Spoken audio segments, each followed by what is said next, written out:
I'm outside NBC Studios at Rockefeller Plaza, and as you can see behind me, there's a massive picket line going on for day one of the Screen Actors Guild strike, a union that represents over 160,000 screen actors in America. They're also joining the Writers Guild of America strike, who've been on strike for 10 weeks now, and combined, these two strikes have essentially shut down the entertainment industry.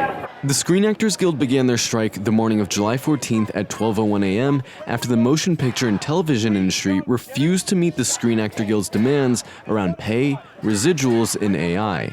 Productions across the industry are already feeling the pain because without actors, it's impossible to film movies and TV shows, which essentially has left Hollywood shut down. Sequels to Avatar and Gladiator are expected to stop production, as well as Deadpool 3 and the sequel to Tim Burton's Beetlejuice. Household names like Meryl Streep, Bob Odenkirk, Mark Ruffalo, and Jennifer Lawrence have all expressed their willingness to strike in a letter that currently has over 1,000 signatures and have since hit the picket line themselves. SAG has even received support from actors overseas. The cast of the upcoming film Oppenheimer walked out of their film premiere in London in a show of solidarity with the American strikers. We have to get changes in our contract that reflect the current state of technology, the current business models that are operative in the industry right now, and we came to the table prepared to discuss those.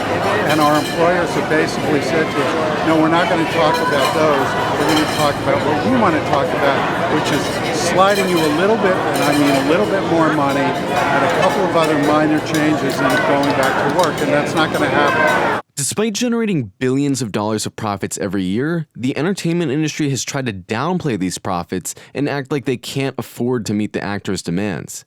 Disney CEO Bob Iger, who makes $27 million a year, said that the actors' demands weren't realistic. He said that it was, quote, very disturbing to him that big-name actors were joining a strike for higher compensation.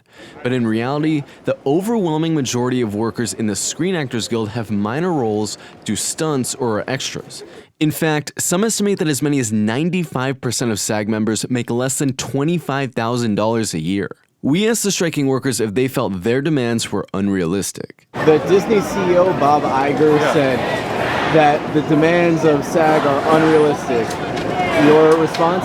I think his salary is unrealistic, and his bonuses and his stock options, I think that's way out of line because he doesn't make anything. While industry executives are publicly trying to portray the industry as strapped for cash, industry executives have stated privately that their goal is to, quote, bleed out the strike until writers and actors, quote, lose their homes. But the executives' confidence may very well be unfounded. The impact of the strikes is undeniable and has been significantly magnified by its overlap with the writers' strike. The Writers' Union went on strike 10 weeks prior for very similar demands as the Screen Actors Guild.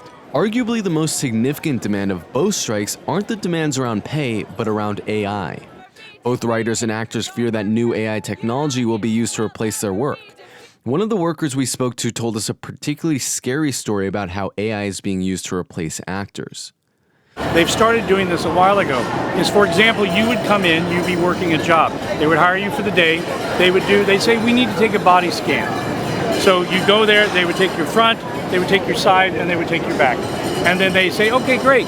So we're just going to kind of have you in a coffee shop scene here, blah, blah, blah. As a background performer. As a background performer. Then, we really don't need you. We don't need you tomorrow, whatever. They've already captured your image. So from that point on, they can now use your image and superimpose it onto something else. And all of a sudden now you're in a crowd scene, or people are eating in an outdoor cafe and people are walking by. You're walking by, but you're not there. Your image is there. The Writers and Actors Guild striking in unison have shown us that the working class's power lies in its numbers. It's one thing to try to continue production without just the writers, but what about when you throw actors in the mix? Or what about camera crews? Or directors? And beyond the industry, could Hollywood executives and production companies continue to function and rake in huge profits if there was, say, a transit strike in LA? Or how about a tech worker strike? How about the very real possibility of an upcoming UPS strike? Beneath the distinctions of job skills and occupation, all workers are united by the fact that they're workers, that they're the ones that make the buses run, that keep the lights on, that provide fantastic entertainment, that put food on the table. Workers do everything. But under the capitalist system, where the production of goods and services is based around generating profits for the ultra-rich, workers don't reap the benefits of the work they do. In fact, the goal of the capitalists is to compensate us as little as possible for the work we do and keep as much as possible for themselves. The advent of AI has created a new paradigm where the capitalist class now thinks it can eliminate human labor entirely. Therefore, the writers and actors struggle around AI isn't just a struggle of writers and actors, but a struggle for the entire working class. If we don't stand tall right now, we are all going to be in trouble. We are all going to be in jeopardy of being replaced by machines and big business. Who cares more about Wall Street than you and your family? Most of Americans don't have more than $500 in an emergency. This is a very big deal, and it weighed heavy on us. But at some point, you have to say no. What are we doing? Moving around furniture on the Titanic? So the jig is up, AMPTP. We stand tall. You have to wake up and smell the coffee.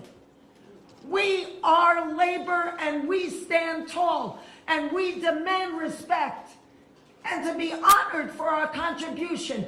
You share the wealth because you cannot exist without us.